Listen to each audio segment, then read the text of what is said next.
आमे पूर्व श्रेणी रे पढ़ी जे मेघ बनवासी निकट आसी संबलपुर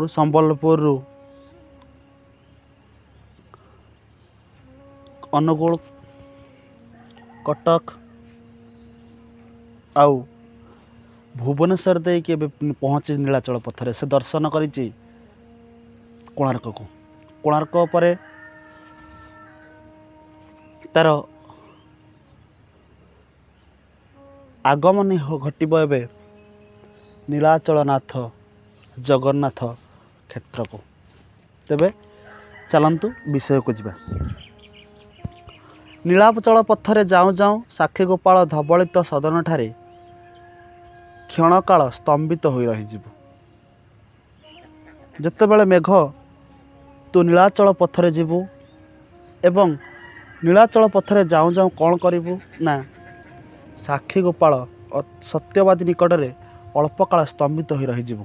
साक्षी गोपाल धवलित सदन ठारे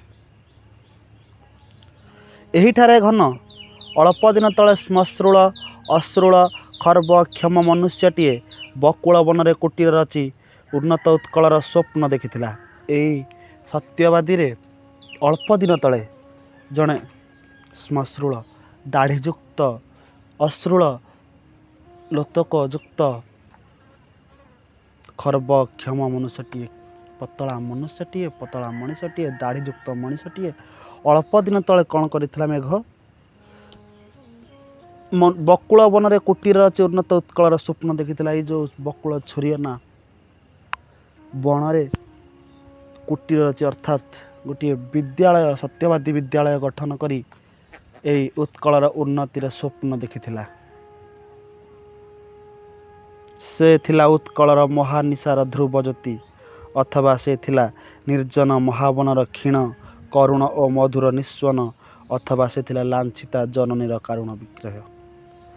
एई महानिशार से थिले ध्रुव तारा अंधकार रूप आम उत्कलर महानिशारे से थिले ध्रुव तारा। एई निर्जन महावन कोटा बकुल वन से थिले क्षीण आशा मधुर स्वर एवं लांछिता खंडिता उत्कल जननी से थिले कारुण्य विग्रह। दधिची परी अस्थि दे अकाल झाऊली पड़ा तार चिताभस्म उष्मता जाई नहीं तार महान आदर्श कौन चलीगला।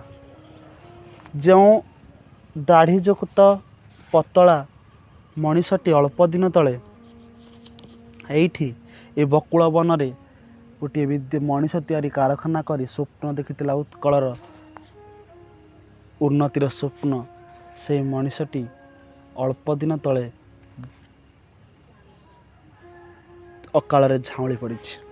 पिले एठी प्राबंधिक पंडित गोपबंधु कथा कहते उत्कलमणि गोपबंधु कथा से प्रकृत में ओडिशार एई महानिशार ध्रुव ज्योति से थिले उत्कल मातार कारुण्य विग्रह आउ से थिले एई सत्यवादी वन विद्यालय प्रतिष्ठाता।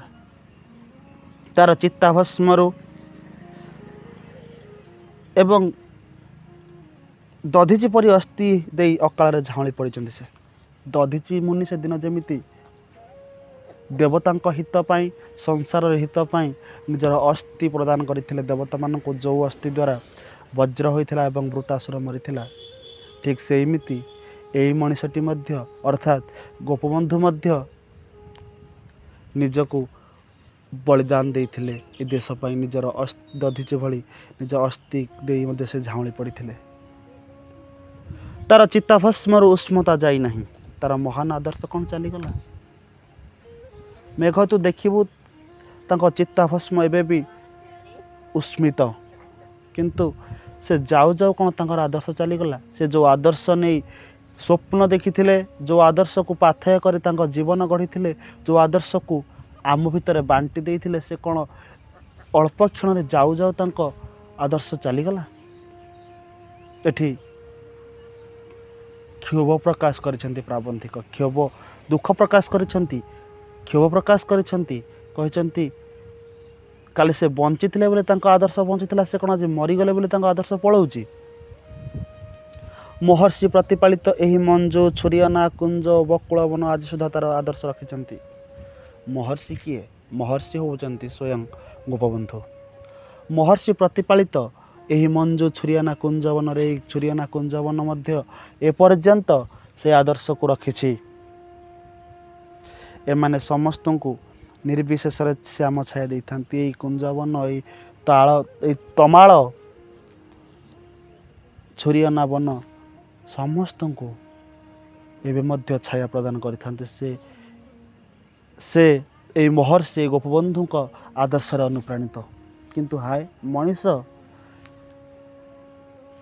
ସେଇ ମହାନ ପୁରୁଷ ବିୟୋଗ, ସେ ମହାନ ପୁରୁଷ ଯିବାର କେଇ ମାସ କେଇ ଦିନ ପରେ ଏଇ ମଣିଷ ସେ ଆଦର୍ଶକୁ ଭୁଲି ଯାଇଛି। ପରନ୍ତୁ ଏଇମାନେ ଏଇ ବକୁଳ ଛୁରିଅନା ବନ ରଖିଛି ସେ ଆଦର୍ଶକୁ ନିଜ ଭିତରେ।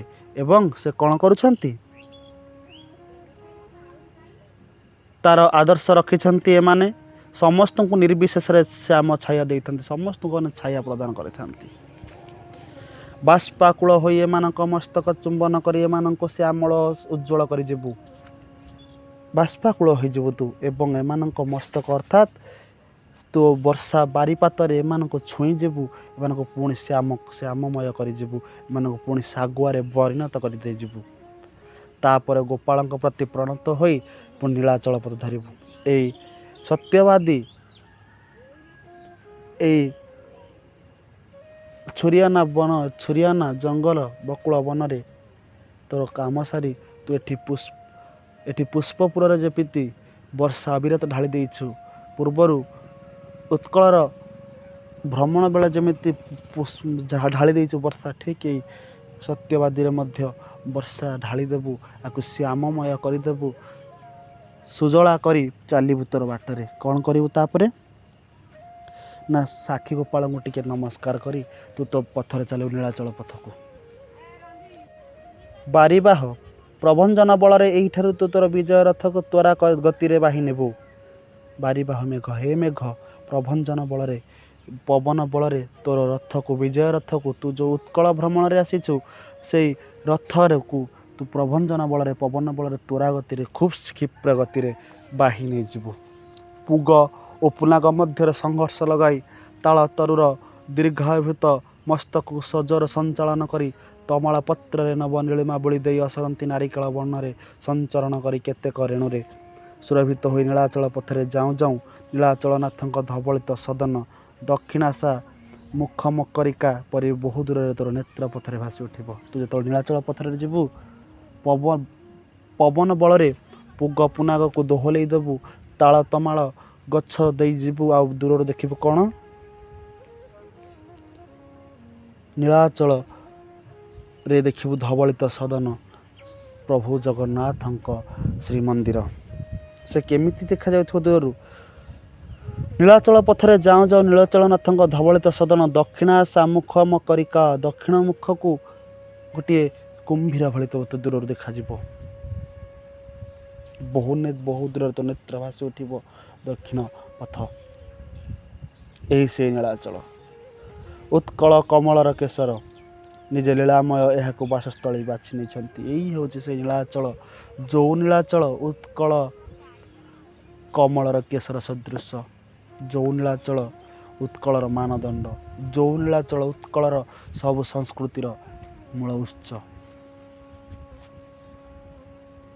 ସେଇଥିପାଇଁ ତ ଏଇ ଉତ୍କଳରେ ଏଇ ନୀଳାଚଳକୁ ସ୍ୱୟଂ ବାସସ୍ଥଳୀ ଭାବେ ବାଛି ନେଇଛନ୍ତି ସ୍ୱୟଂ ନୀଳାମୟ ପ୍ରଭୁ ଜଗନ୍ନାଥ। ତୁ ଯେବେ ଏହି ଇତିହାସ ପ୍ରତିଲୋମରେ ଗତି କରିଯିବୁ, ତେବେ ଜାଣିବୁ ଯେ ଏହି ଜଗନ୍ନାଥ ହିଁ ଉତ୍କଳର ଇତିହାସ। ଏଇ ନୀଳାଚଳକୁ ଦେଖି ତୁ ଯେତେବେଳେ ଏଇ ଇତିହାସକୁ ଅବଲୋକନ କରିବୁ, ଯେତେବେଳେ ଉତ୍କଳର ଇତିହାସକୁ ତୁ ଦେଖିବାକୁ ଚେଷ୍ଟା କରିବୁ, ତୋ ମାନସ ପଟରେ ଦେଖିବୁ ଏଇ ଉତ୍କଳର ଇତିହାସ ସ୍ୱୟଂ ଜଗନ୍ନାଥ, ଉତ୍କଳର ସଂସ୍କୃତି ଜଗନ୍ନାଥ, ଉତ୍କଳର ସମସ୍ତ ଧର୍ମୀୟ ଉତ୍ସ ମଧ୍ୟ ଏଇ ଜଗନ୍ନାଥ। ଏଇ ଜଗନ୍ନାଥଙ୍କୁ ଛାଡ଼ି ସତେ ଯେମିତି ଉତ୍କଳ ନିଷ୍ପ୍ରଭ ନିର୍ଜୀବ ହୋଇଯିବ। ତେଣୁ ଏ ଉତ୍କଳର ଇତିହାସ उत्कलर संस्कृति कहले किए ना जगन्नाथ को ही बुझाए बोली प्राबंधिक कहते। शांति मुक्ति मैत्री भक्ति और भीति सब एकाधार यहीठारे ही शत शताब्दी धरी पुंजीभूत हो आसी। शांति मुक्ति मैत्री भीति एठी केते शांतिर बाना उड़ी केते मैत्री केते धर्म मानकर समन्वय ये घटी केते भित्ति केते युद्ध मध्य ये घटी ये नीलाचल को नहीं ये श्रीक्षेत्र को नहीं ये श्रीक्षेत्र रे सब धर्म समन्वय हो जाए। बुध आसी जगन्नाथ ग्रहण करने निजक बौद्ध हिसाब से गणपत्य आसी ठीक अच्छे निजक गणपत्य बोली से सजाई देते तेणु सर्वदा चैतन्य आसछन्ति निजक मध्य से राधाकृष्ण वैष्णव प्रेम सम्मोहित कर तेणु हे मेघ ये नीलाचल नीलाचल क्षेत्र में प्रभु श्री जगन्नाथ सर्वधर्मर समन्वय सर्व संस्कृतिर समन्वय मैत्रीर समन्वय एवं भीतिर समन्वय ये केते युद्ध केते संघर्ष मध्य घटी। किंतु नीलाचल नाथ आजिकाली शांति और मैत्री सब बांटी दे निजे कांगाल हो बसी था।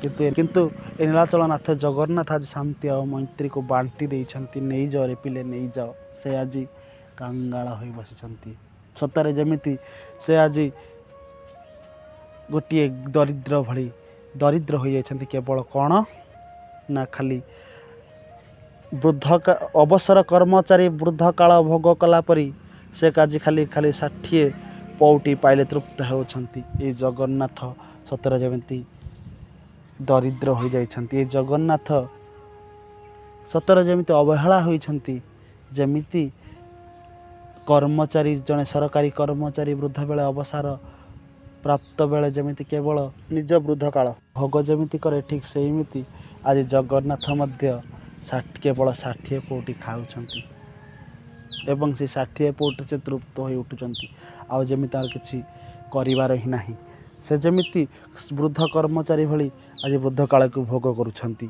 प्राबंधिक तात्सल्य करिछन्ति प्राबंधिक क्षोभ प्रकाश करिछन्ति प्राबंधिक कहवाक चाहूछन्ति हे प्रभु तुम्हें कौन ये स्थाणु हो बसी जा ठीक हे प्रभु तुम देहरे सर्वधर्म समन्वय हो तुम देहरे सर्व संस्कृति समन्वय हो भित्ति केते युद्ध मध्य घटी तुम पाखरे जवन माने आसी कला पहाड़ आसी तथापि तुम्हें से बसीच किंतु कहीं तुमर से विभूति आज विभूति देखाऊ न कहीं बसी जाइछ केवल 60 पौटी खाई प्राबंधिक क्षोभ प्रकाश करिछन्ति। सिंधु कोलाहल काहारी कातर डाक तांको कानरे पड़े नहीं एई पाखरे समुद्र समुद्रर कोलाहल समुद्रर लहरी गर्जन रे कातर भक्तों डाक तांको कानरे बाजुन से सतरे जमिति पाषाण हो जाइछन्ति दारू विग्रह काठ प्रतिमा हो जाइछन्ति समस्ते मणिमा मणिमा डाकुछन्ति किंतु से शुणु नाहांती से बोधे तांकर कान नहीं शुणिबेनी बोली हाथ नहीं क्या धरवे बोली पाद नहीं कुआडे जीवे बोली से देखई दौरान देख हे भक्त मोर पाद आखि कान किछि नहीं सब मुही सर्वमय पुणी मु किछि नुह छाड़। बलाहक है पिले मेघ बलाहक तू प्रभंजन बल तांको पतित पावन बाना को सिंधु गर्भरे निक्षेप करिबु और नीलचक्र को चक्राकार घुराई दबु। यही जगन्नाथ जो जगन्नाथ जने वृद्ध कर्मचारी भली आज केवल 60 पौटी खाई तृप्त होउछन्ति से जगन्नाथंक पतित पावन बाना को जो उड़े नहीं जो पवन द्वारा निक्षेप करिबु समुद्र रे एवं तांको नीलचक्र को चक्राकार घुराई दबु से आज जानिबे विद्रोह कौन से जमिति चुपकी बसी जाइछन्ति से आज जीवंत हो उठंतु तोर ए स्पर्श रे।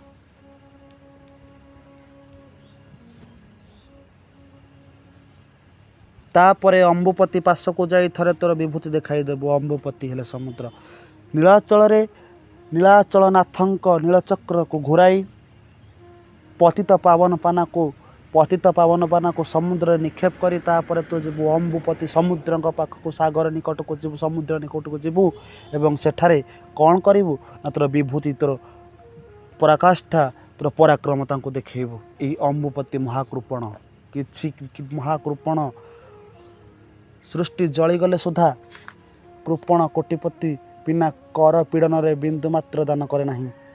एई अम्बुपति समुद्र महाकृपण काहा को किछि दिए नाही। सृष्टि जली जाऊ मरुड़ी ही जाऊ जेते जलाभाव देखो ये मात्र बिंदुए जल मध्य प्रदान करे नाही।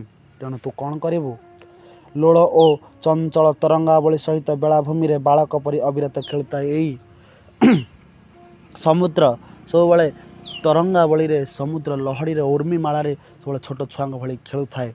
तू कौन करिवु अम्बुपतिर अनुकृति तोर विशाल शरीर को विस्तीर्ण करी गुरु गर्जन रे सिंधु घोष बुड़ाई देबु।